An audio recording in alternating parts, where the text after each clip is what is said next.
Assalamualaikum warahmatullahi wabarakatuh. Jumpa lagi di Bincang Bola United.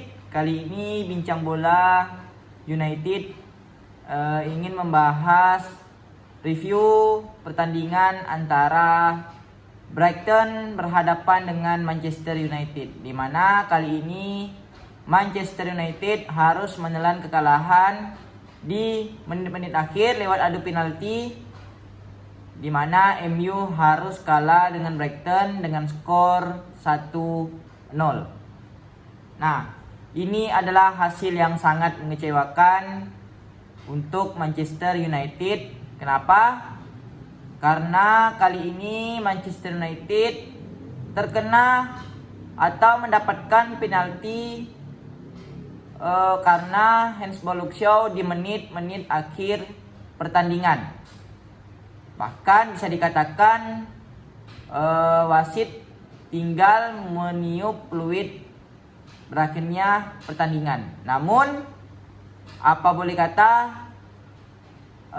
wasit harus menunjuk titik kotak penalti, dan penalti tersebut berhasil dicetak oleh Alexis McAllister dan skor berakhir dengan 1-0 yang dimenangkan oleh Brighton. Ini adalah hasil yang sangat pahit untuk Manchester United. Nah, dilihat formasi oleh kedua para tim, di mana Brighton menurunkan formasi hampir sama dengan sebelumnya ketika mereka membantai Wolverhampton dengan skor 6-0. Yaitu pelatih mereka menurunkan formasi 4-2-3-1, dan kali ini Ten Hag sedikit melakukan perubahan formasi, di mana kali ini Ten Hag menurunkan formasi 4-3-3, di mana penjaga gawang David De Gea, Luke Shaw berduet dengan Victor Lindelof.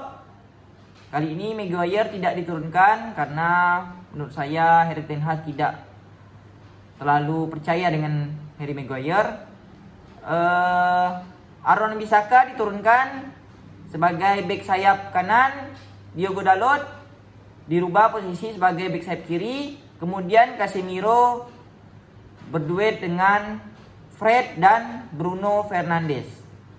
Kemudian penyerang sayap kiri Marcus Rashford, striker Martial, dan penyerang sayap kanan kali ini Anthony diturunkan oleh Erik ten Hag. Nah, jalannya pertandingan di babak pertama sebenarnya MU dan Brighton bisa dikatakan 50-50 menguasai jalannya pertandingan. MU sesekali mengontrol permainan, mengontrol bola, menguasai jalannya pertandingan, dan sesekali juga Brighton menguasai bola, mengontrol pertandingan. Jadi bisa dikatakan babak pertama itu hampir sama. Namun MU lebih mendominasi dari segi tembakan ke arah gawang. Namun peluang untuk menciptakan gol tidak didapatkan oleh Manchester United.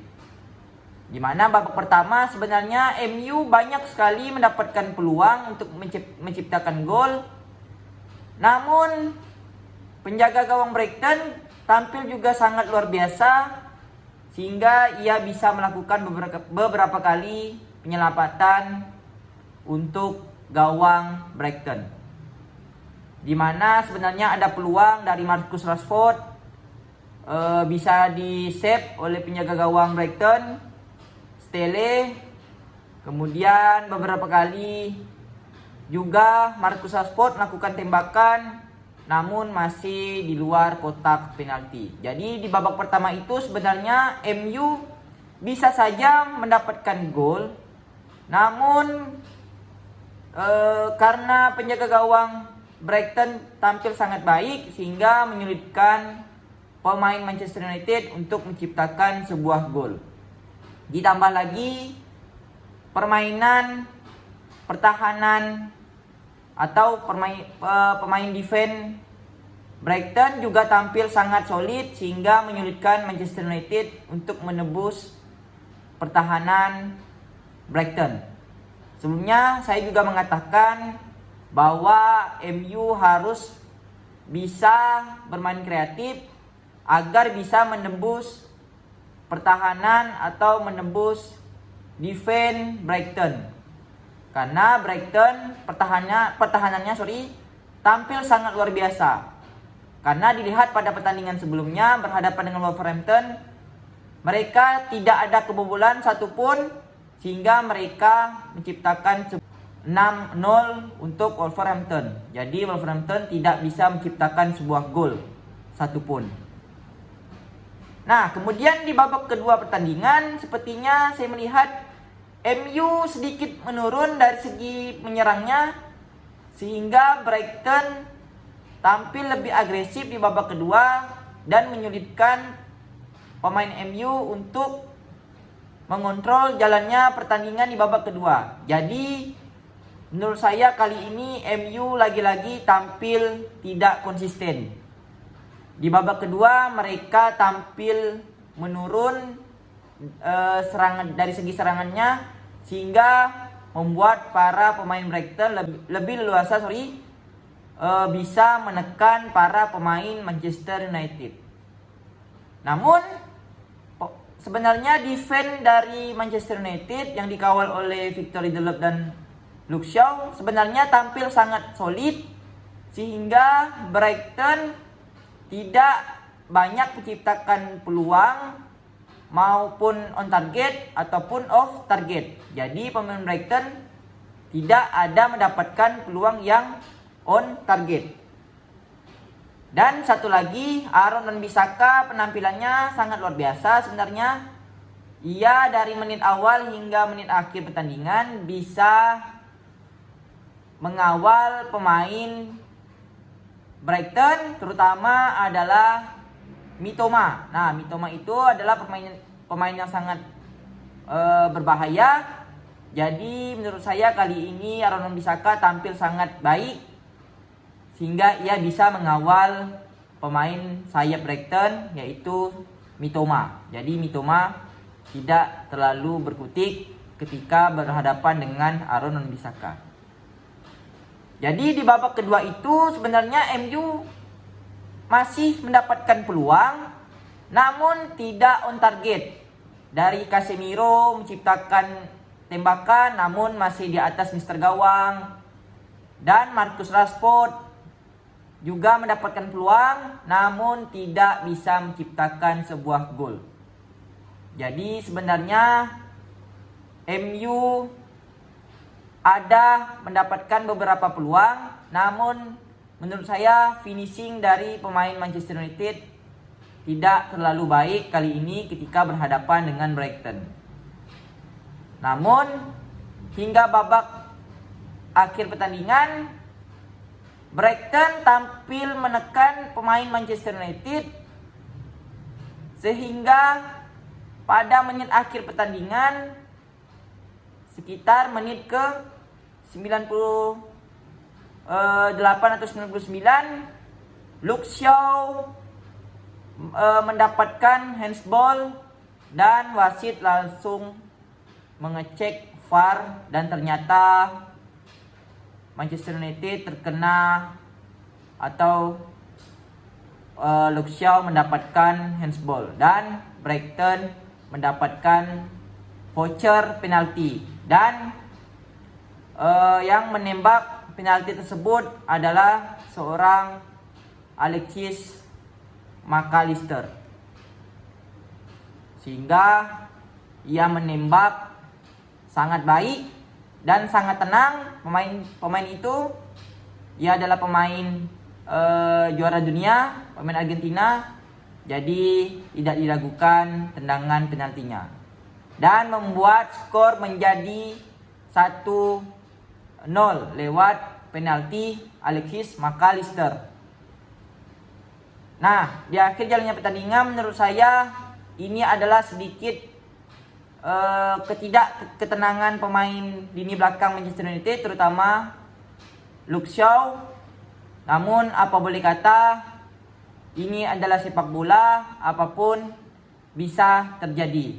Jadi menurut saya ini adalah hasil yang sangat mengecewakan bagi Manchester United, sehingga sebenarnya MU hampir saja bisa mendapatkan hasil imbang.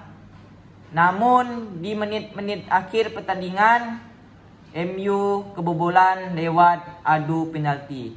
Jadi menurut saya pertandingan berhadapan dengan Brighton, MU tidak mendapatkan keberuntungan saja. Namun MU harus berhati-hati, karena apabila mengalami kekalahan lagi, maka posisi 4 besar MU akan berbahaya, karena Liverpool sudah menempel ketat Manchester United. Bahkan kalau tidak salah mereka hanya selisih 4 gol dari Manchester United.